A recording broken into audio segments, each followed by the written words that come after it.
Avec son fuselage élancé, ses 2 grandes verrières plaquées de part et d'autre d'un cockpit étroit, ses 2 incroyables et fines paires d'ailes battant trop vite pour que le regard ne suive leur mouvement, ses décollages verticaux et sa résistance étonnante aux conditions hostiles du désert profond, l'ornithoptère est au cœur de l'univers visuel de Dune, version Denis Villeneuve. Soit dit en passant, cette silhouette de libellule à réaction colle d'ailleurs bien plus fidèlement aux indices sur sa conception laissée ici et là par Frank Herbert dans son livre, que celle franchement décevante proposée par David Lynch 40 ans plus tôt. Toutes mes excuses aux fans du film, mais honnêtement, on voyait assez mal comment son engin, en forme de cube mal dégrossi, à peine doté de 2 sortes de misérables nageoires de poisson dans les coins, pouvait constituer un aéronef digne de ce nom. Mais si l'ornithoptère version Villeneuve semble à première vue bien plus travaillé avec son profil aérodynamique et ses turbines d'hélicoptère, une telle machine aurait-elle vraiment une chance de s'élever dans les airs? Ce mode de vol inspiré des oiseaux et des insectes est-il transposable à grande échelle? Bref, est-ce que nous verrons un jour des omnithoptères traverser le ciel en battant majestueusement des ailes? Eh bien, dites-vous que ça a failli être le cas.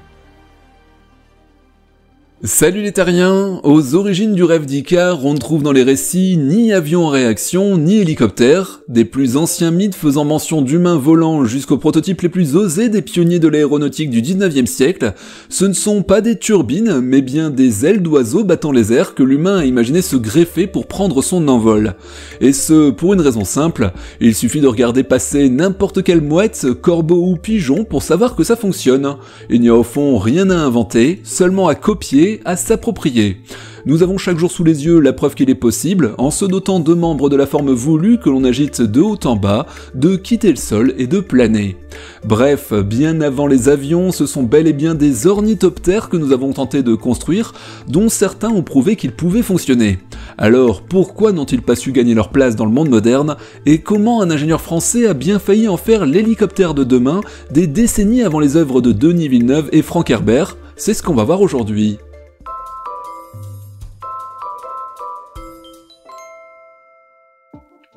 Quand on pense aux premiers humains volants, ce sont Dédale et son fils Icare se collant à la cire des plumes d'oiseaux sur les bras pour fuir le labyrinthe du Minotaure qui viennent immédiatement à l'esprit. C'est sans doute parce qu'ils sont dans la légende supposés être de simples mortels, comme vous et moi, pour qui les cieux sont un domaine interdit. Leur envol est ainsi vécu à la fois comme la première transgression de simples humains vis-à-vis de leurs conditions terrestres, et Icare est devenu à travers les siècles un mythe fondateur de l'aéronautique.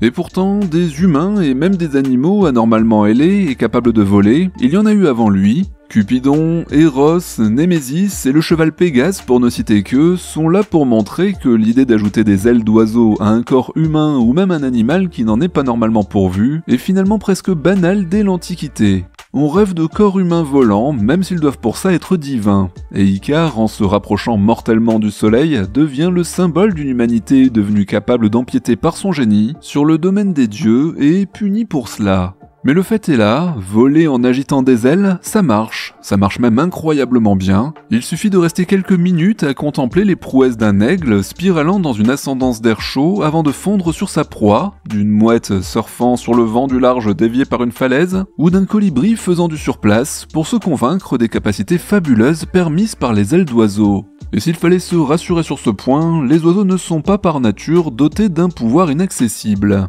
Les chauves-souris sont là pour nous montrer qu'un mammifère correctement équipé peut lui aussi quitter le sol. C'est donc pas une question de nature profonde, mais plutôt de technique, d'échelle, d'appropriation d'un phénomène qui n'a rien de magique. Léonard de Vinci, lui, l'a bien compris, et ce n'est pas pour rien si ses croquis ressemblent autant à des chauves-souris. Il rêve de faire de l'humain une chauve-souris par la technologie, et plutôt que des os, de la peau et des muscles, il voit des planches, de la toile, des pédales et des leviers. Malheureusement, il est de plusieurs siècles en avance sur son temps, et avec les matériaux du XVe siècle, son engin aurait probablement pesé dans les 300 kg, bien trop donc pour être mis en mouvement et soulevé dans les airs à la seule force musculaire de son pilote. Mais les croquis sont là, les rouages destinés à faire battre mécaniquement des ailes artificielles sont pensés, et si une bonne partie de la complexité des principes physiques réellement à l'œuvre dans le vol des oiseaux lui échappe encore, on ne peut être que frappé par le génie de dessin qui seront encore au goût du jour 400 ans plus tard, lorsque la révolution industrielle donnera des nouvelles ailes, métaphoriques celles-là, aux inventeurs de tout poil. Ornitho, du grec ornis, désigne ce qui a trait aux oiseaux. Un ornithoptère est donc par définition un appareil qui vole à la manière des oiseaux, en battant des ailes. S'ils n'en ont pas encore le nom, les dessins de Léonard de Vinci sont donc à proprement parler des ornithoptères, tout comme d'ailleurs les premières constructions d'un pionnier de l'aéronautique trop rarement évoqué, l'allemand Otto Lilienthal.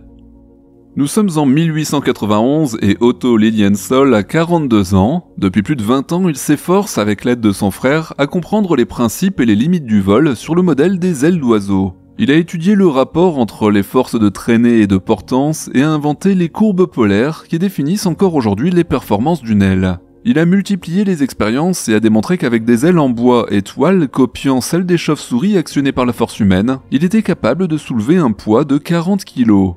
Nous sommes donc en 1891 et Otto Lilienthal se sent suffisamment confiant dans le dessin de son tout premier planeur ornithoptère à taille humaine pour s'élancer lui-même du haut d'une colline de 20 mètres de haut. Le mouvement de ses deux ailes de bois de sol entoilées de coton est fourni à la force de ses bras et son train d'atterrissage n'est rien d'autre que ses propres jambes.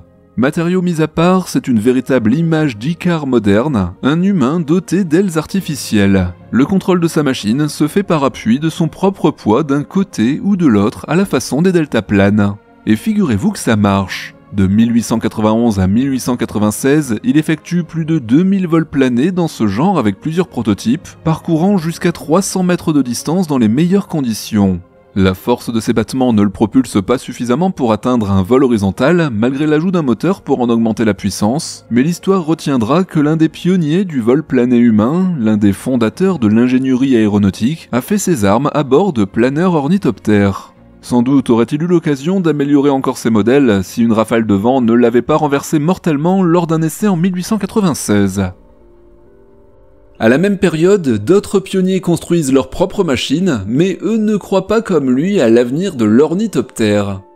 Si Clément Ader a clairement calqué les nervures de son tout premier avion sur celles des ailes de chauve-souris, pas question de la faire avancer en les secouant à tout rompre. Idem pour leurs successeurs de la décennie suivante, et en particulier les frères Orville et Wilbur Wright. Ils ont compris que la résistance de leur structure de bois léger ne permet pas de leur infliger ces allers-retours violents, et que la dynamique d'une aile battante est de toute façon trop complexe pour la reproduire efficacement.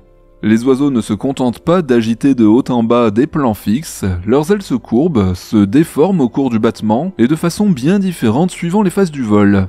Leurs mouvements ne sont pas les mêmes au décollage, alors qu'elles fournissent l'impulsion nécessaire à quitter le sol, lorsqu'il s'agit de stabiliser un vol plané au milieu des turbulences, ou au contraire de s'immobiliser.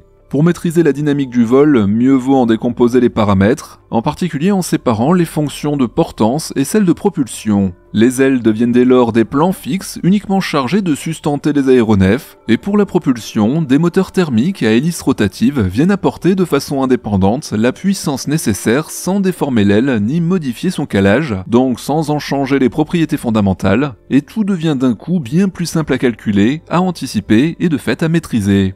Dans les décennies suivantes, les avions se perfectionnent et gagnent en performance à une allure stupéfiante. 2 guerres mondiales successives viennent d'ailleurs pousser à marche forcée l'innovation aéronautique, et 50 ans seulement séparent les bonds maladroits d'Otto Lilienthal sur sa colline du premier passage du mur du son par Chuck Yeager, alors que bientôt 80 s'en sont écoulés depuis.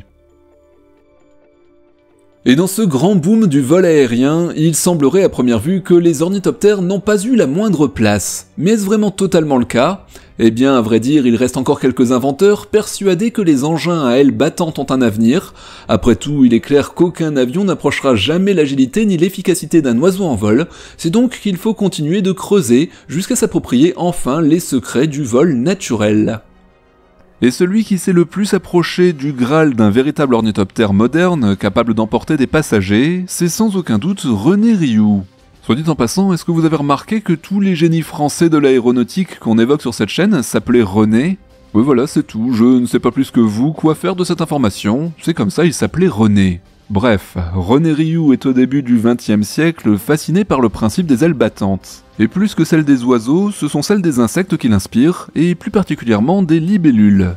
Dès 1905, il commence à construire des modèles réduits volants qui imitent le mouvement rapide de leurs ailes fines. Et là aussi, ça fonctionne même si bien qu'il est récompensé en 1912 par la médaille d'or du concours Lépine pour l'un de ses modèles capable de couvrir une distance de 170 mètres. Encouragé par ces résultats, il poursuit les années qui suivent le développement de ses modèles et ne manque bien sûr pas de faire part de ses progrès à ceux que son invention ne manquerait pas d'intéresser, c'est-à-dire l'armée de l'air. Ces travaux, qui offrent la perspective d'obtenir un appareil capable à la fois de décoller en vol stationnaire puis de filer à grande vitesse, sont pris parfaitement au sérieux.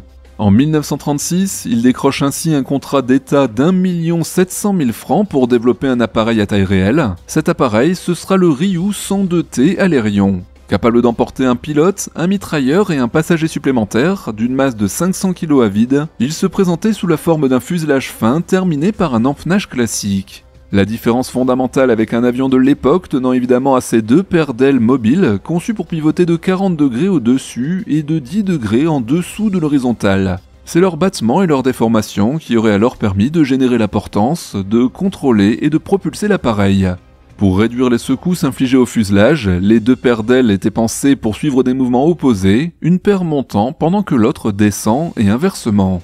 Il faut ici insister sur l'importance de la déformation de ces ailes. Avec deux planches parfaitement rigides et horizontales, il n'y aurait strictement aucune raison pour laquelle leur battement produirait une poussée quelle qu'elle soit. On se contenterait en fait de secouer l'appareil de haut en bas sans plus de résultats.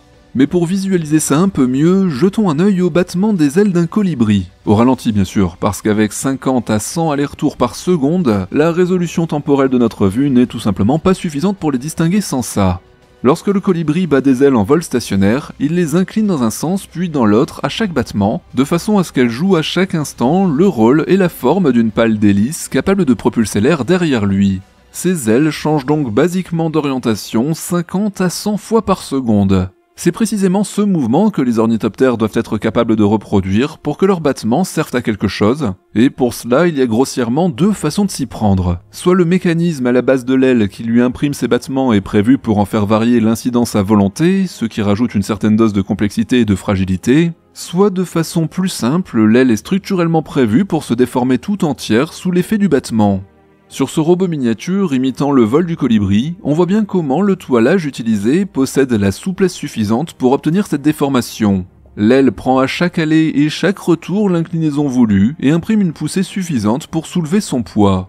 La structure des ailes de l'Alerion est donc le problème central de sa conception. Elles doivent être le plus légères possible, sinon leur inertie rendrait le battement trop énergivore, mais elles doivent être aussi suffisamment résistantes pour soutenir la masse de l'appareil et souples pour se déformer dynamiquement juste assez pour générer une poussée horizontale. Bon, je ne vous cache pas que ça ne va pas marcher. Le prototype enfin achevé, il est envoyé à la soufflerie de Chalais-Meudon au sud-ouest de Paris. On doit y simuler un vol à vitesse de croisière, soit 130 km/h, et pour la première fois, les ailes devront battre à vitesse réelle. Le 12 avril 1938, alors que le moteur monte en puissance et que l'appareil se rapproche pour la première fois des conditions de vol pour lesquelles il a été conçu, une des 4 ailes se rompt à mi-longueur, immédiatement suivie des 3 autres. L'Alerion est donc à reconstruire.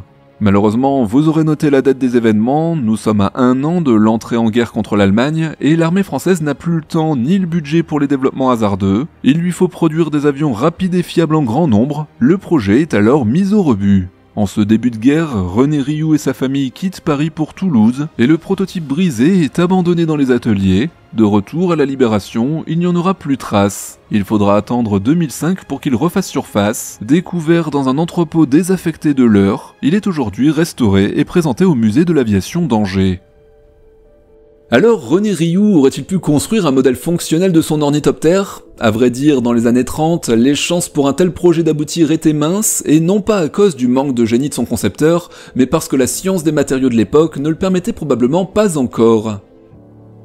On vient de le dire, pour faire voler un ornithoptère, ses ailes doivent répondre à des conditions totalement contradictoires. À la fois légères et suffisamment robustes pour encaisser un battement de plusieurs allers-retours par seconde appliqué à leur base, mais aussi assez souples pour se déformer de façon asymétrique, mais maîtrisée et générer ainsi la poussée voulue. Autant dire que les matériaux capables de faire face simultanément à toutes ces contraintes ne courent pas les rues, d'autant que plus la masse de l'appareil doit être importante, plus les tensions et déformations que les ailes devront encaisser sans sourciller seront démultipliées. Voilà pourquoi d'ailleurs on trouve aujourd'hui une grande variété d'ornithoptères de toute conception, mais en modèle réduit. Pour des poids de quelques dizaines ou centaines de grammes, des structures en bois et toile, voire du simple plastique permettent déjà de faire voler sans problème des maquettes construites par des amateurs dans le monde entier. Souvenez-vous d'ailleurs que René Rioux avait déjà construit celle qui lui avait valu la médaille du concours Lépine il y a plus d'1 siècle. Mais s'il faut maintenant soulever un engin capable d'emporter au moins un pilote, voire des passagers et un chargement quelconque, le problème n'est alors plus du tout le même. À l'heure actuelle, ce qui se rapproche le plus du rêve de l'Alérion sont probablement les travaux de l'équipe du professeur James Delorier de l'Université de Toronto. Mettant pour la première fois les principes de l'ornithoptère avec la légèreté et la résistance des matériaux modernes, ils ont créé en 2006, après 20 ans d'expérimentation sur des modèles réduits, le Great Flapper, un prototype motorisé, et il faut bien le souligner, assez remuant pour son pilote, qui s'est montré capable de maintenir un vol horizontal stable de 14 secondes à une vitesse de près de 90 km/h, propulsé à la force de ses ailes battantes mises en mouvement par un moteur de 24 chevaux. Malgré l'emploi de matériaux composites modernes, le vol s'est tout de même achevé par la rupture d'une structure de l'aile et d'un crash léger. Depuis, l'Université de Toronto s'est attelée à un autre défi plus poétique encore, celui de réaliser enfin le rêve d'Otto Lilienthal en créant le tout premier ornithoptère propulsé à la seule force de son pilote. Et comme vous pouvez vous en rendre compte, il est un peu plus grand que les originaux du pionnier allemand. Plutôt que de s'élancer d'une colline, il demande pour prendre son envol à être tracté par une voiture sur une piste d'aérodrome, puis une fois la vitesse voulue atteinte, le câble est décroché et le Snowbird, puisque c'est son nom, poursuit son vol en battant lentement des ailes. Le mouvement est alors appliqué par le pilote par un système de pédalier. Le Snowbird détient encore aujourd'hui l'étonnant record d'être le seul ornithoptère propulsé à la force humaine à avoir réussi un vol en palier horizontal et non un vol plané en descente. Il est donc le seul à avoir réussi ce qu'Icare espérait obtenir il y a bien des siècles de cela, avec des plumes et de la cire. Pour en revenir enfin à Dune, j'aimerais finir avec une petite précision. Ce que vous voyez dans le film de Denis Villeneuve n'est en réalité pas un ornithoptère. Et oui, et c'est sans doute la plus grosse différence entre le livre et le film en ce qui concerne cet engin étrange, car si le livre compare le mouvement de ses ailes à celle d'un faucon, qui est justement l'emblème de la maison Atréide, celui du film lui tient clairement plutôt de la libellule, avec deux paires agitées d'un mouvement extrêmement rapide, capable de vol stationnaire en position horizontale, ce dont aucun oiseau n'est capable, pas même le colibri qui pivote son corps à la verticale pour rester immobile. Faisons donc le tatillon et notons que ce que le film nous montre n'est donc pas des ornithoptères, des engins volants comme des oiseaux, mais plutôt des entomoptères, des engins volants comme des insectes. Sans doute le Ryu 102T, dont les ailes étaient aussi sur ce modèle, serait à placer dans cette catégorie. Alors au final, ces entomoptères survolant Arrakis auraient-ils une chance de fonctionner ? Eh bien, ma foi, à condition de découvrir des matériaux capables d'encaisser les contraintes structurelles monstrueuses infligées à leur base par ce battement ultra rapide, il n'y a physiquement rien qui l'interdise, et de toute façon, dans l'univers de Dune, où l'antigravité et le voyage interplanétaire instantané ont l'air acquis, eh bien on ne peut pas dire que ce soit l'innovation la plus extrême de l'histoire. Et voilà les terriens, verrons-nous un jour ce genre de bête se promener au-dessus de nos têtes pour transporter des passagers ? Vu la complexité de conception structurelle et les performances pour le moins timides des prototypes de l'Université de Toronto, après des décennies de recherche, et en comparaison à la facilité avec laquelle on construit aujourd'hui nos avions et autres hélicoptères qui remplissent les mêmes fonctions avec des performances au moins égales, bon je ne vous cache pas que ce serait franchement étonnant. Par contre, les modèles miniatures on le vend en poupe, certaines sociétés de robotique imaginent même envoyer sur Mars ou d'autres planètes des missions d'exploration par drone à ailes d'insectes. Mais ça, si vous le voulez bien, ce sera pour un autre épisode.